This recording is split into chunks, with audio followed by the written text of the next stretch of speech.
পুরুলিয়া থেকে পশ্চিম মেদিনীপুর, ঝাড়গ্রাম, পূর্ব মেদিনীপুর, হাওড়া হয়ে পৌঁছবে কলকাতা। আরেকটি জায়গা বীরভূম থেকে যেটা বেরোচ্ছে সেটা বীরভূম। এই প্রশ্ন মানুষের মধ্যে, সাংবাদিক বন্ধুদের মধ্যে অনেকেরই উঠেছে।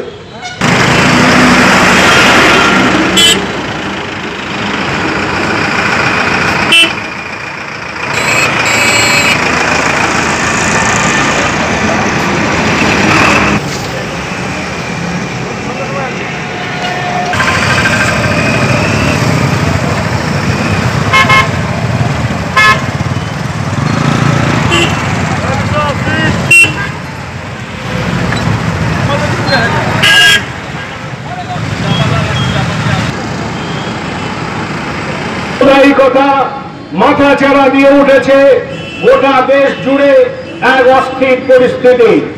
আর আমাদের এই রাজ্যে আজাদিন সরকারের পতাকা আমরা বহন করছি, আমাদের পার্টির পতাকার সঙ্গে সঙ্গে। সেই আজাদিন সরকার তারা প্রতিষ্ঠা করেছিল। সে সময় হিন্দু মুসলমানের প্রশ্ন আসেনি, সে সময় হিন্দু মুসলমানের সমস্যার কথা আলাদা করে দেখা হয়নি। থেকে বার করছি আজকে 11 তারিখ আলিপুরদুয়ার থেকে বেরিয়ে এই যাত্রা উত্তরবঙ্গ হয়ে দক্ষিণবঙ্গের মুর্শিদাবাদ, নদিয়া, 24 পরগনা দিয়ে কলকাতায় পৌঁছে। আর একটা বেরোচ্ছে বীরভূম থেকে, বীরভূম, বর্ধমান, হুগলি, হাওড়া হয়ে কলকাতা। আর একটা যাচ্ছে আসানসোল থেকে পুরুলিয়া, 2 মেদিনীপুর, ঝাড়গ্রাম, হাওড়া হয়ে কলকাতা পৌঁছে।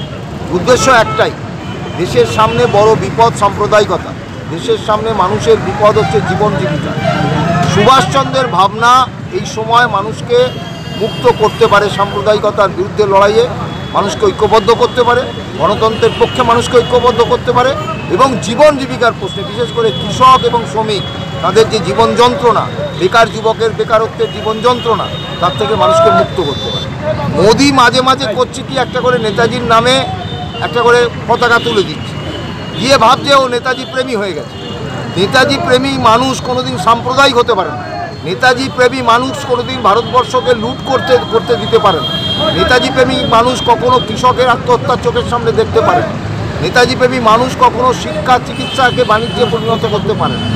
তাই মোদি একজন মেকি নেতাজি প্রেমী সাজবার চেষ্টা করছেন, কারণ আসন্ন লোকসভা নির্বাচনে তার পরাজয় সকলে জানে, মানুষ তাকে প্রত্যাখ্যান করছে। সে নেতাজিকে অবলম্বন করে বাঁচতে চাইছে এবং একটা মিথ্যা বার্তা ভারতবর্ষের নেতাজি প্রেমী মানুষের কাছে দিতে চাইছে।